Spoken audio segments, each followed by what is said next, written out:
I agree with the principles that Jesus advocated, and that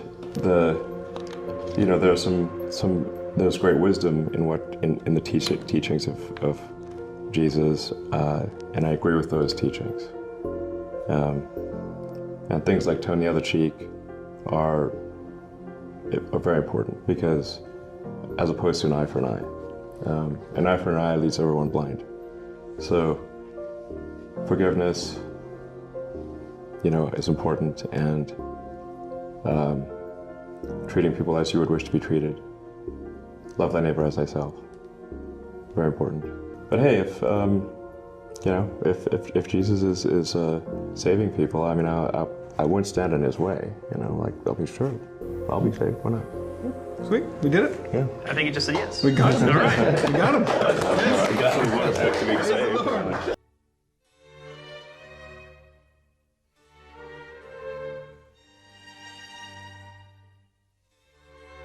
Return back here again, but we also pose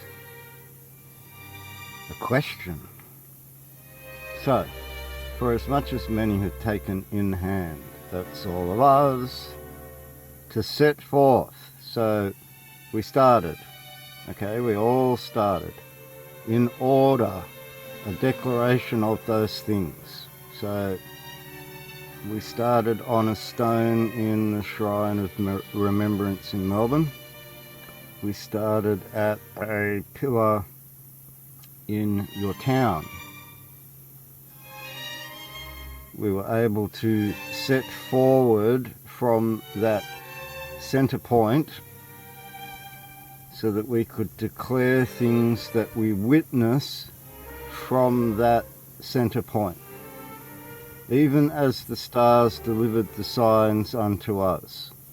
So we know that we've got all of these lights in the sky that are going to show us a path, show us as eyewitnesses what this book, the Word, defines.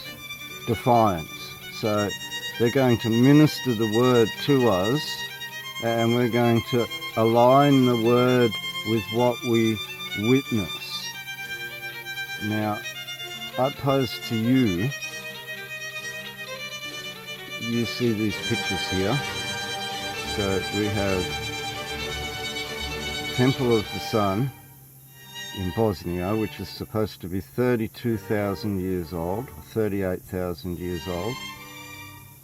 We have the Temple of Giza's, the pyramids. We've got all the runways going down to what used to be the Nile River. We have Göbekli Tepe, another really old building that's supposed to be about 26,000 years old. Now they date the pyramids at about 4,500 years old, but what if they're about 10,500 years old instead? And then you move forward to modern structure, like the Mecca. And the Mecca's a very large structure. You can see very large towers and are spread out there that defines direction. And then you come to the Vatican, and you see an obelisk there that was put there. All the inscriptions around the base of the obelisk define when it was relocated to the piazza. And then you come forward to the Shrine of Remembrance, which has a very similar but much smaller layout, much simpler, much more humble layout. But in the same regard, can we see a similarity between all of these buildings? And would that similarity come down to witnessing something that allows them all to find direction? And you have all of these people all over the internet, this Graham Hancock that always gets everything wrong because he has no understanding of how God laid down those foundations. Egypt is very interesting in that there are temples of time and temples of the moon and temples of the sun. And these are all very definitive buildings that lay out and set forward a very large structure that you can date, So here's my question for you. Given all these structures that are before you right now, there are two of them that are argued about by archaeologists all around the world, and I believe they're both wrong in their summation of things because of their ignorance of time. So my question to you is, and you can pick one of these, Göbekli Tepe or the pyramids at Giza in Egypt, and date them specifically with evidence in a full white paper using the scripture. That's my question to you. Who's willing to take on the task of proving without shadow of a doubt the specific date time of a people that existed around the Giza Plateau? A people are under a king or pharaoh or leader or crown prince or any of these terms that you wish to use, at which that cornerstone became the pyramid itself. Like a war memorial. Now, there may be other purpose to the pyramid other than remembering, like in the Shrine of Remembrance. But there is a way to date, a date time specific to a month, the actual building or construction of the foundation point of the pyramid. And that's long before any of the rest of the stones were laid. That very first stone needed to be laid. Where was it laid? And what time is it? That's my question to you. Now, we looked at a few things.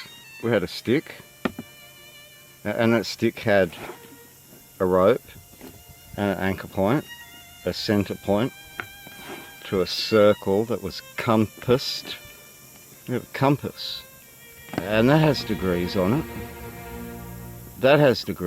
And here, this is pretty fancy. This is an old one. They still make these though, but not the same as this. Same design, exactly. But that's a sundial with a compass through time and direction. Right, and this is an estimated time because we have a calendar inside here. 12. And then this, 12, is it? And this is interesting because I grew up in Kenya. Right, so this is a book from the 70s. It's a cookbook. Right, but it's an household guide. Right, from the church. Members of St Andrew's Church, Nairobi.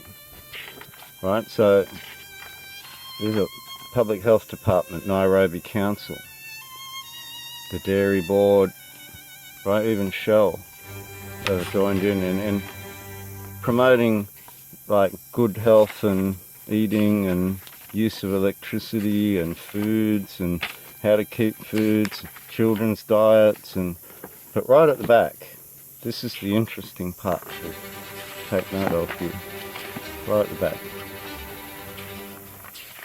Right, we have language, Swahili section, so I had to learn a few words just to interact with people.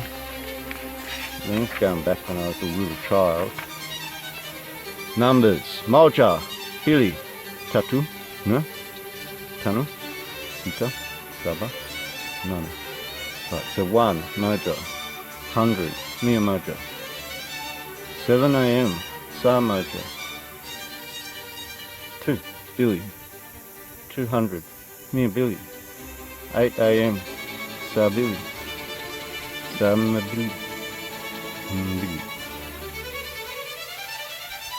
Right, so 1, 2, 3, 4, 5, 6, 7, 8. 1, 2, 3, 4, 5, 6, 7, 8.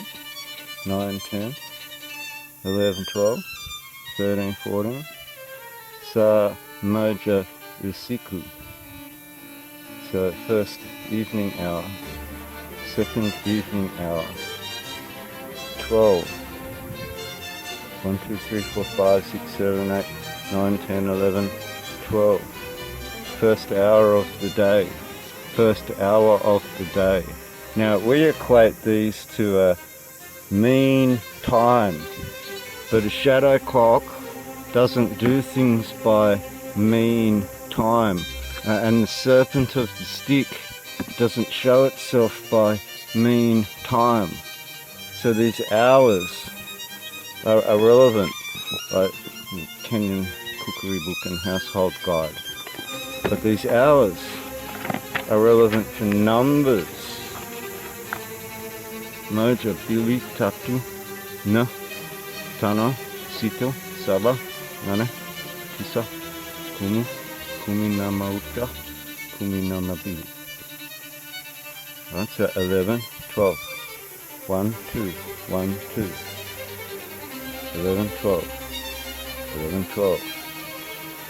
12 hours in a day, but not by the clock, by the sun, by the 12 hours in the solar day. And we'll get into this because a day is not a day as you think it is. A day is not a soul. Right, so most of you know this as a day, but it's a soul. It's the time the sun revolves around this rock and ball of water. Right? It's not technically a day. The day is still in the dark, and the little star there gives you a hint there as to what a day technically is. But then we look at day and night in the technical sense, and are they reversed? But we start with this idea that the sun rises in the east. The sun rises in the east and sets in the west. But we don't have direction, so we don't know what east technically is at all. Well, all we know is what is facing us, what's in front of us, and what's behind us.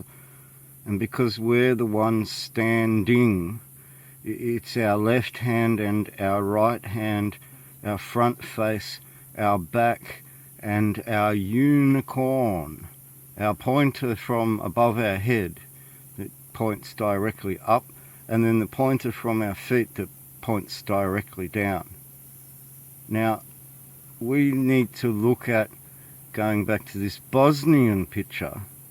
So we have this pyramid of the sun and the pyramid of the moon. And we started with a stick, and we put that stick in the ground to create this circle, right? So we had a center point, and we had this outside circle.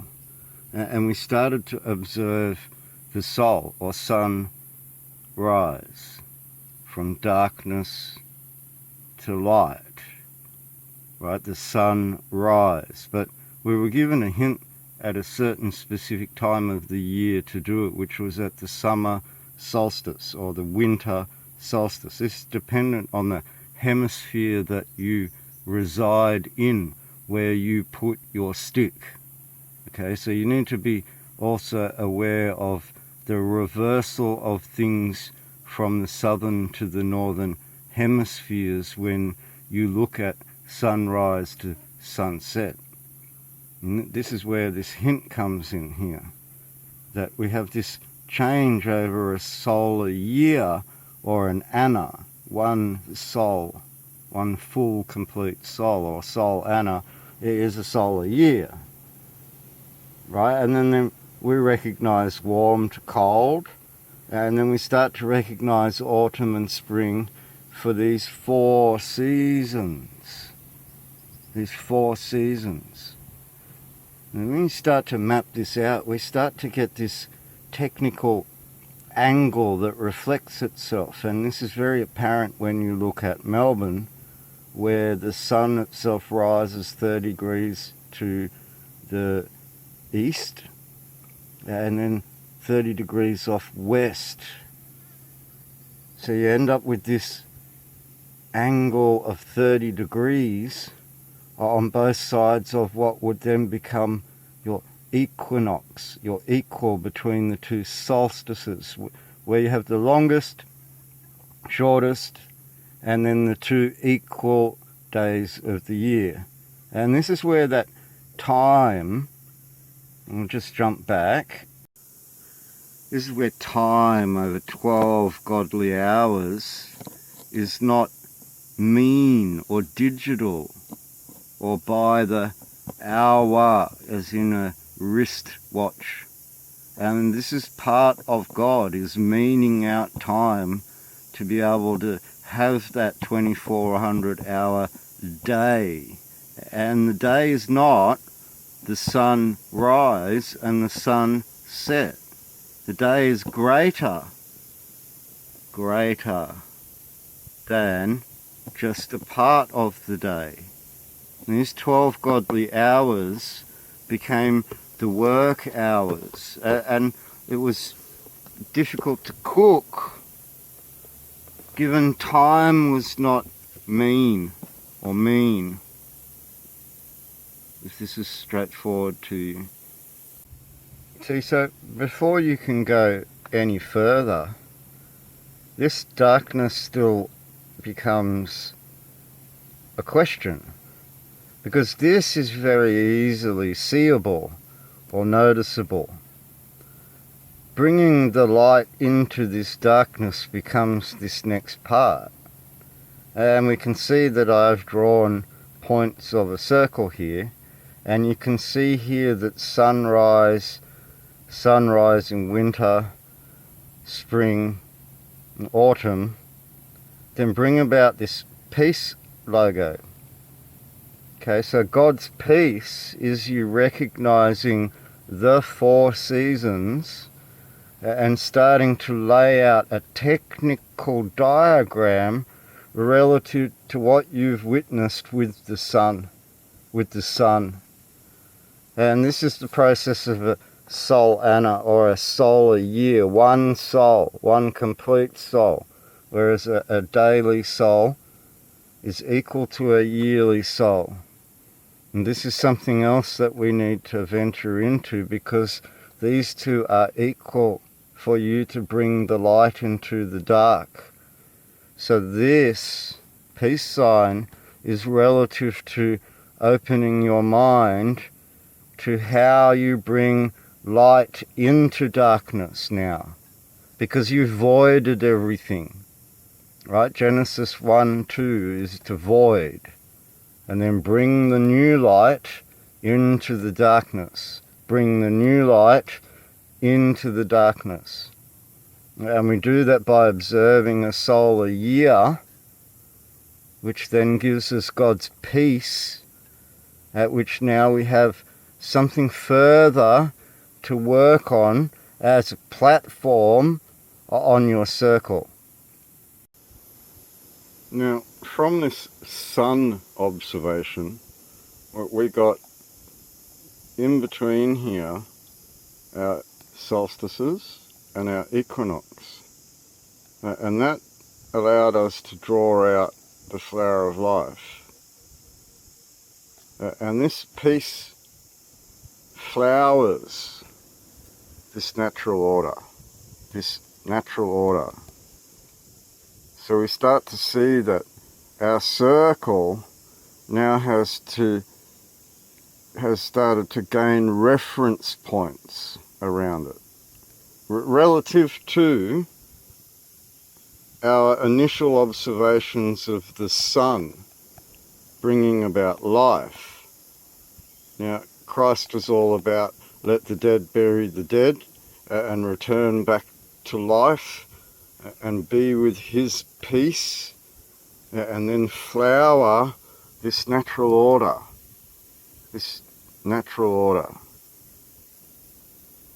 Okay, so this is where we're looking now, is that we were given a diagram or a foundation at which now we can build many other things on top of.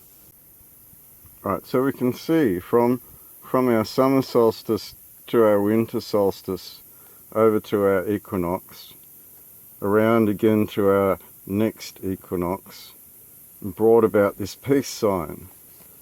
And then when looking at the mathematical 60 degree or 30 degree arc here that brings around the 60 degree arc, we then start to see the layout of this star over the flower.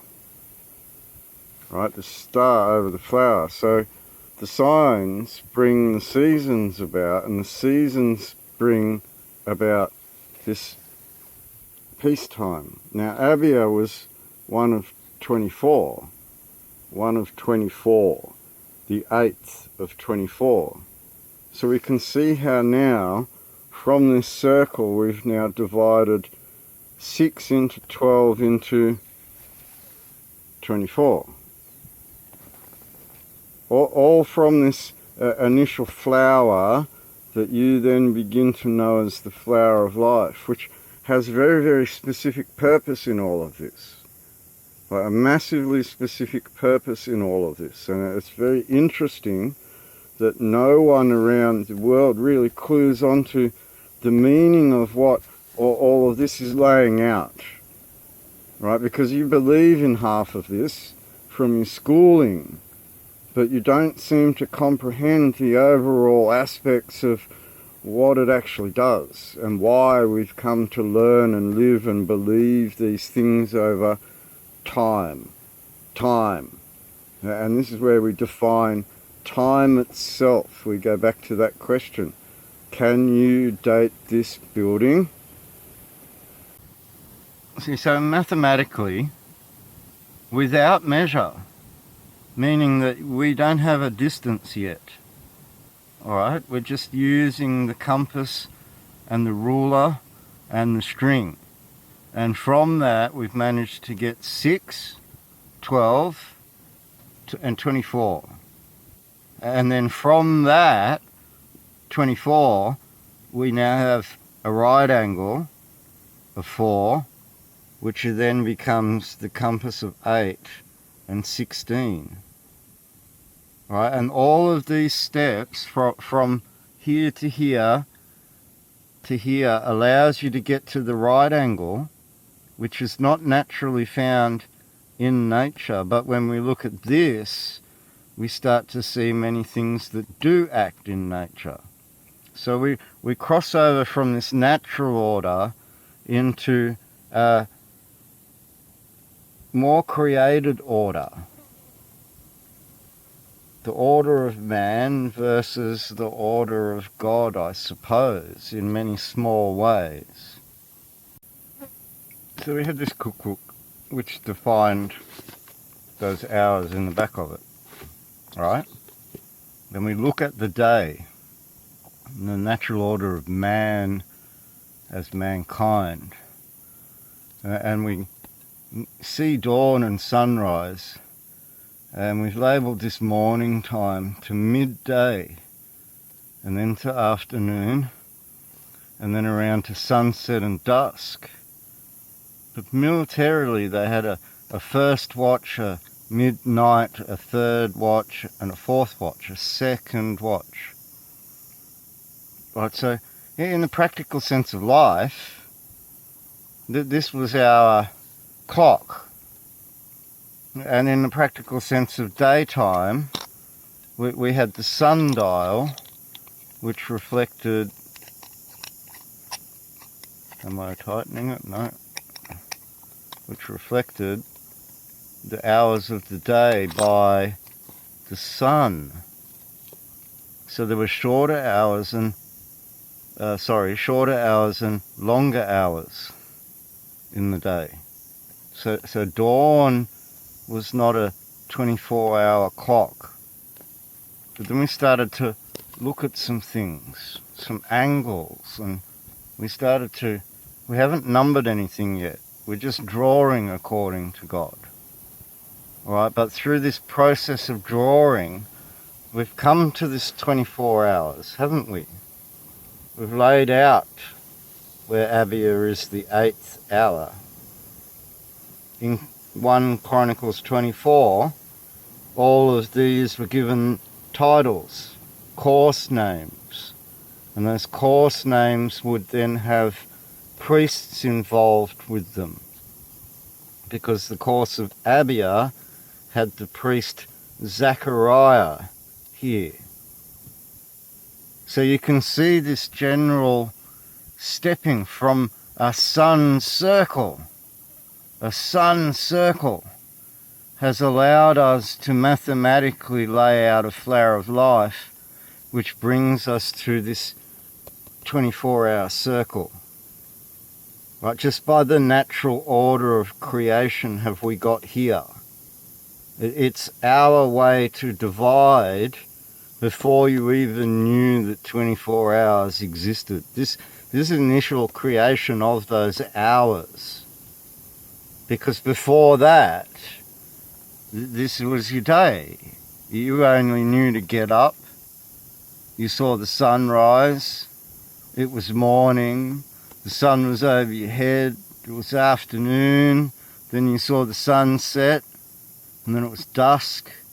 And then you had these watches over the night until the dawn again. And that is not mean in its hour. And this is where we transfer from a solar clock into something more technical. Something more technical.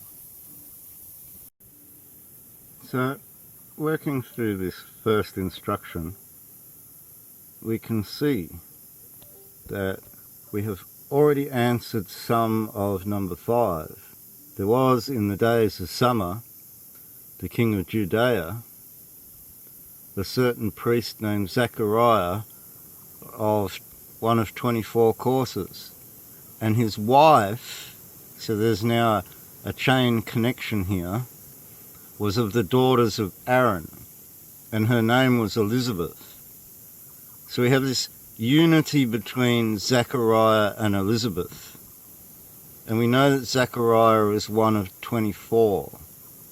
So we need to look at where Aaron comes into this. And we can reference into the other books in the Bible here to find out that Aaron was the head of 24 houses, the courses that the priests looked after. And these were split into 16 and 8.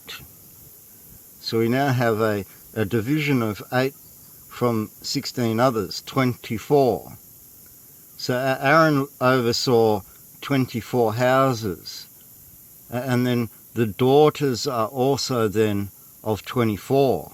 So we have 2 circles here, one of daughters and one of courses with priests in them, both of 24. And then we have a summer on a sun wheel that starts this whole projection in the first place.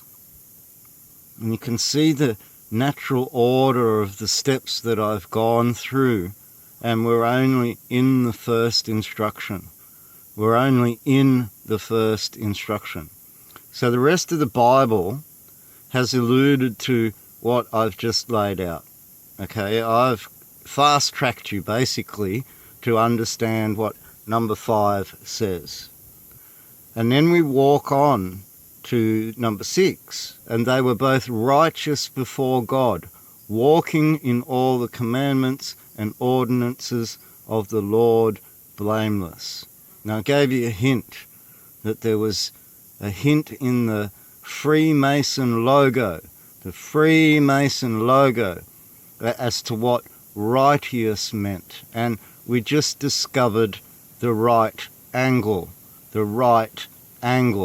So that would mean that Zechariah and Elizabeth are at right angles to each other.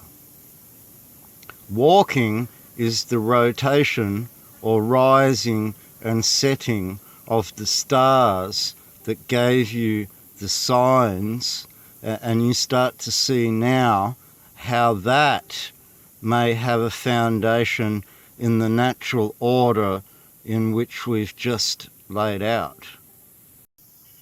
So, natural order, it started from the sun circle. And we can see by Luke that we've been given a bunch of hints here as to how natural order might actually be laid out. And then from that, I mean, you're already starting to see the practicality of hours and months in what we've laid out. And we haven't even progressed here yet, but this demonstrates to you that there is a lot of thought that goes into laying out a scripture which gives you the hints to do so many things in so few words, so little words. And then as we go through these words and interpret them and use definition, you'll start to see the beauty in everything that is laid out here. That the mind is not just by symbol, like we've shown you. The mind is by alphabet, word, right? So we get this structured spell. And we already start to see through symbolism a natural order that we've understood since we were children, but never really looked at the foundations of these things. Where did these things come from for us to believe in them and for them to have such beauty? Like you can use a 12-hour watch to find direction with the sun. And these are all things that are relative to this foundation that we have started to lay out. Oh my God! Wow! Oh my God! Wow! Oh my God! Wow! Oh my God! Alright, so before we close off, I mean, we should talk about the legal aspects of what is going on here, because these are the foundations of your country. Now, Christian Porter, Attorney General, was warned very clearly about going against Section 116 of the Constitution in relation to bringing religion into Parliament. And Christian Porter attempted to put a religious discrimination bill before the floor of the Parliament and was denied before it even started, because at the foundation at law, those things are unlawful. So we look at this religion and this foundation, and then when you actually look at the Crimes Act 1900, which was brought up during the questioning in relation to the court case that we speak of, we see that it is unlawful for you to undermine the foundations of your own country, which is held in the pillar of a king, in his king's domain, a garden which lays out the world to come, as we discussed in a previous video. So I'm advising you and asking all of you now to look at what I've shown you. I have advised you that you don't know everything. You are starting to realize that as we delve deeper into what I'm showing you. There are foundations that relate to the very lifestyle that you hold, that are held within that pillar. So to undermine that, even within the Parliament itself, under Section 116, would be the gravest sin, akin to what I'm discussing in relation to you being unable to find your way home, Sister QV, being lost at holy sea of the mind, And this is the unfortunate reality that witchcraft has beholden upon you, right? You are under a spell, being ignorant or nescient, not knowing. And the showing you does not allow you to move forward and attempt to undermine those foundations at which then you would turn around and rely on. So if you go to the Constitution Act, under the reliance of, relying on the blessing of Almighty God, and you now start to see why we rely on it. Why we rely on it. And these are just the beginning foundations of something that we will venture into. And I think that every one of you, every single one of you, should at least learn what Luke chapter 1 and 2 lays out. This gives you a cross, and this gives you a sword at which your mind can then know that there is more, for you to investigate or work through in life with your community, your church, your Lions Club, your Apex Club. It doesn't really matter. But at the end of the day, it's that understanding that you've opened the door to a world at which you now discover for the rest of your life. Jesus said, let the dead bury the dead, and I have given you the door to life. The narrow path begins, is the basic premise of all of this. Woo! Right, that took a bit of effort to put together. So I'll gladly accept all your donations. And I'm not joking either. So head on over to my website and check that out and drop some coins. We keep progressing forward. You can see that a lot of work has been done to demonstrate this to you, because judges, they already know this stuff. This is witchcrafty stuff. And what makes it witchcraft is that it's not coming from your stone. It's coming from a stone foreign to you. And that's flipping east into west. On the going down of the sun, turned us into a western country. In the morning we shall remember them. The sun rises in the east. This makes us Asiatic sunrise people rather than sunset people. Right? And this is just relevant to you not being at home and someone else being in your house.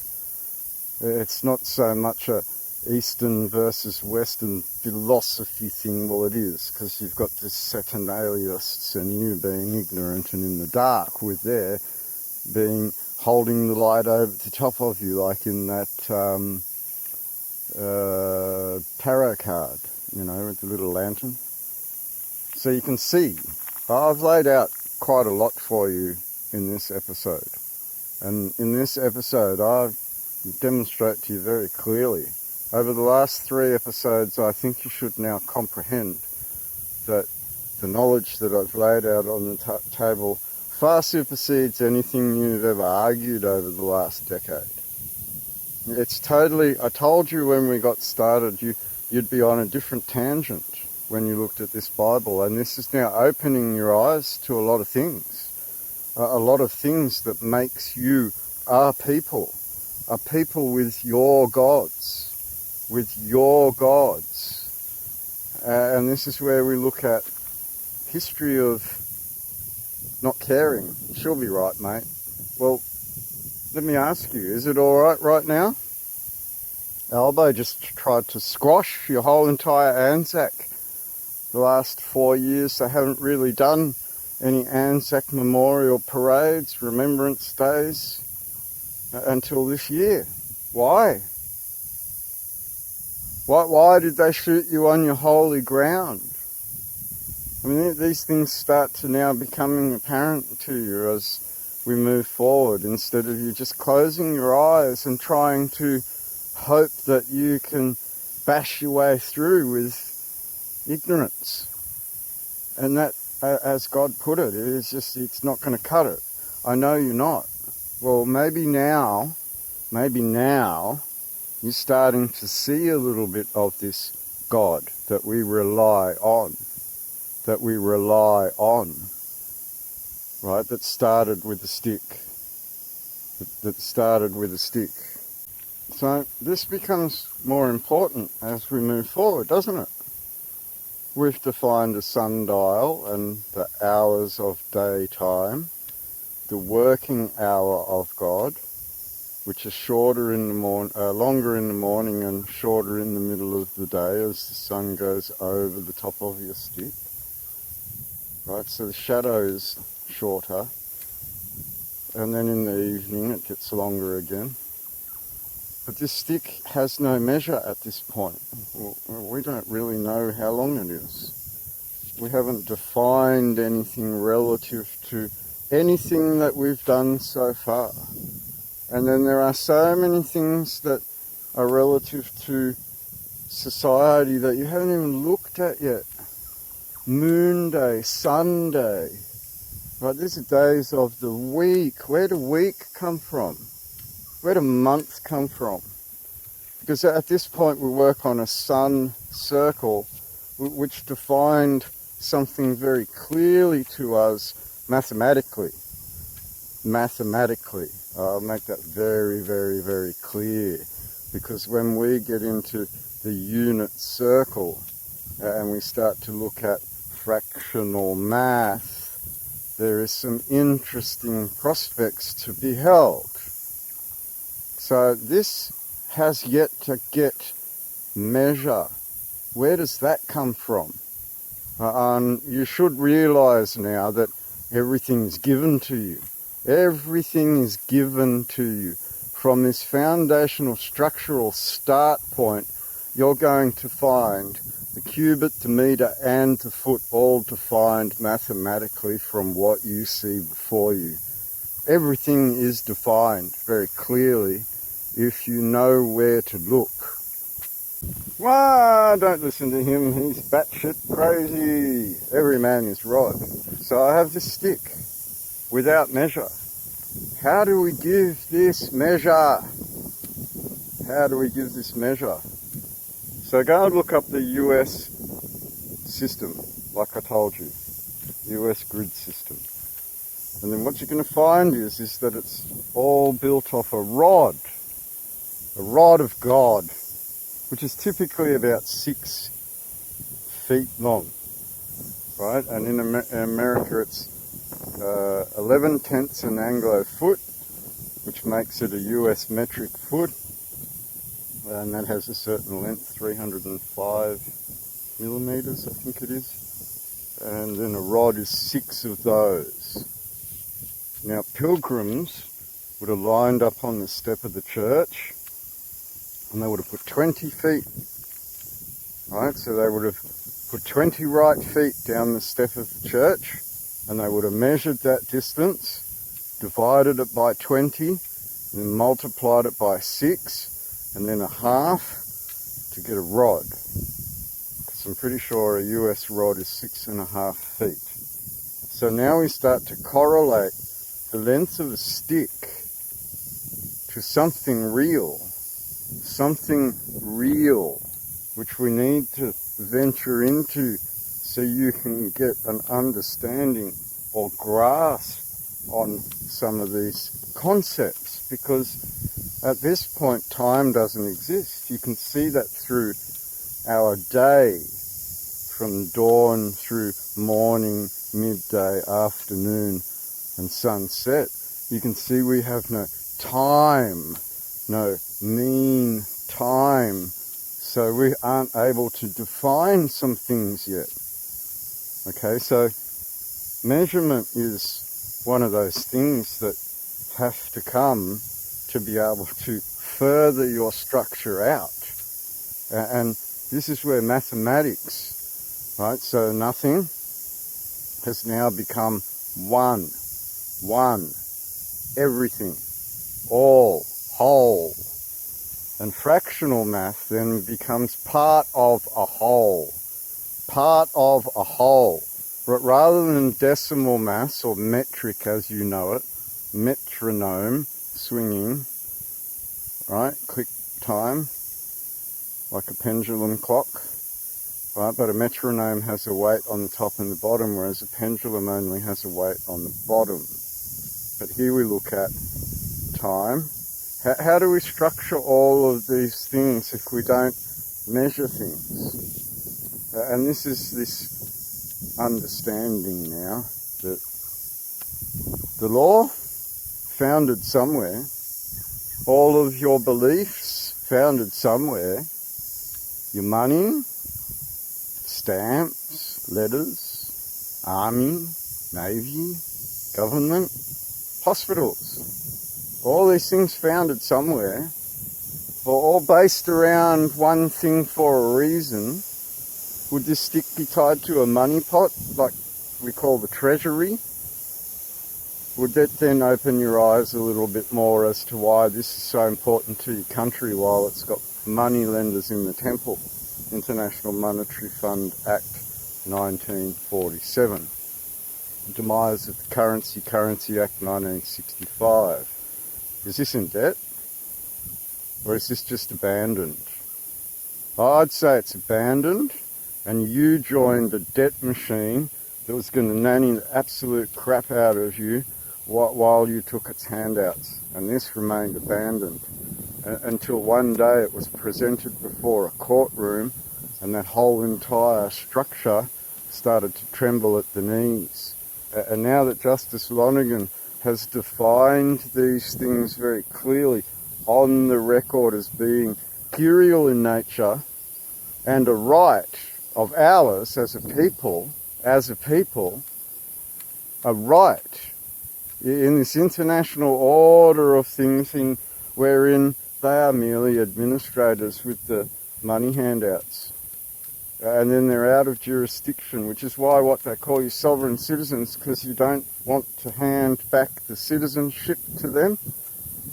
And that's where Justice Lonergan had a hard look at my life and started to realise that there wasn't a life.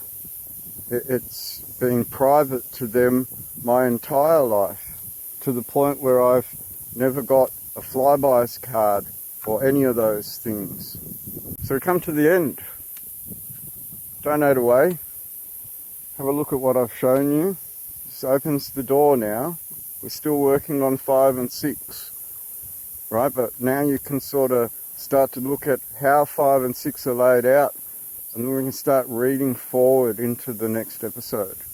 And we'll look at 7, 8, 9 and 10, which then start to reveal what I've alluded to in this episode. So enjoy, I suppose. You'll probably download this one and repeat it over and over and over and over again. But what I'd suggest you really do, is to get out the paper and the pencil and play around. And if you can, Stellarium, it's an application you can download for free. It's a very good application. This is a way for you to look at the stars by day and night at a time frame of your choice, because it's on computer and you can revolve the sky around. It's pretty accurate. I won't say it's 100% accurate, but we are looking at 98% plus accuracy for you to be able to get your mind in this mindset and then possibly record it online and then go back onto the field and use that data to confirm your readings while on the field. This is the technological age that we live in that is a benefit to us, absolute benefit to us, that magicians have been able to craft such wonderful software that allows us to track catalogues of stars that have been put together over 2 centuries. 2 centuries of catalogues of stars and all of these dreamings that can be portrayed just on your laptop for free. So I'm required to tell you by YouTube this is not a paid commercial. It's just a good application. So maybe now, when you think the loss of this crown here, this crown here, this crown here, the crown on the door of the Shrine of Remembrance, the flag your Anzac flew into battle as light horsemen, right? All these things connected. And then when you come down here, right, most assuredly believed among us. Well, were they believed among your Anzac to be able to do all of these things? Right, and then when we get down to there was in the days of Herod the king of Judea, a certain priest named Zechariah, and of the course of Abia, and his wife was of the daughters of Aaron, and her name was Elizabeth, and they were both righteous before God, walking in all the commandments and ordinances of the Lord blameless. So now you may have some understanding of what might be perfect, right? And you might also now understand some sort of order that's required for you to be able to progress through the instructions. And you might also now comprehend through 1 Chronicles 24 and our addition to Abia, demonstrating 24, that the rest of this scripture is the puzzle box. I've now demonstrated very clearly that I've added from another book into these instructions, right? And you can see now very clearly from what's around you in the world today how they fit in, how these become the things you rely upon as the Commonwealth of Australia, United Kingdom of Australia, defined at Treaty of Versailles before the Statute Westminster 1931, wherein the former British Empire severed its governance over Australia, and then defined the cross at the King's domain, a kingdom of God, under the reliance of the blessing of Almighty God, as defined in the Constitution. So now, just in this one episode, I have given you more than enough for you to comprehend how this foundation sat in a courtroom, how these things are able to be defined as a curial right, and how a king can make claim to a kingdom through his people. It's a Pontius Pilate moment where government makes the accusation of us, and then it becomes the truth, aka the courtroom record. Justice Lonergan talking of this very curial right. Even as the stars gave the signs to us. And you can start to see now why it's so important. Right? And this is why no crown. This is why no crown. This is why tiara. These are relevant things as well. You need to go back in time to see the crown on this side. Okay, but you also need to look at the men that became that crown. Right, not much I can say now, in the hope that you might follow some instructions together, and lay these things out on the table so that you can confirm. And here's the hard reality: every word here has already been demonstrated to be important. And if you can't clarify your declarations against these words, these instructions, these parables, then how can you confirm the words of God? And this is where we've shown you a start, a very interesting start point that would have escaped most people's minds. A spell, the word. So we look forward to all of your responses now, given that your eyes have been opened a little bit, and the rest of this book might become your puzzle box together as you work out what a world is, right? And this is where the important part comes, the revelation of Jesus Christ, which is actually the revelation of John the Baptist. It's different in this book for some reason, right? And John tells you again the final revelation of what we've just done. Right, you'll see all of these pieces now start to fall together because you've unlocked certain keys that demonstrate certain things and what they are. You've still got a lot of work to do because there's still a lot of parables that I bet you $1 million that you won't understand. So there we go, $1 million fake dollars of your sweat labour. You can work on the rest of this book for the rest of your life while the dead bury the dead. There you go. I'm asking you to be aware of what's being done and why you see the propaganda of the magician in the robe on the TV all the time. I'm asking you to look at the international war crimes and the standing and the proposition that people out there, like your police, might be committing human trafficking by issuing fines and playing money games with your sweat and your collar and your cuffs, making you work for the state is slavery. So there is a larger game at play here that I'm just alluding to the anchor point for you so you can see what you need to stand up and actually defend. Because if you can't see in your mind what you really need to defend and how that comes to be, which will be laid out through Luke 1 and 2, and this is where I urge all of you, there's a comment there that says, we don't need to know. That's ignorance.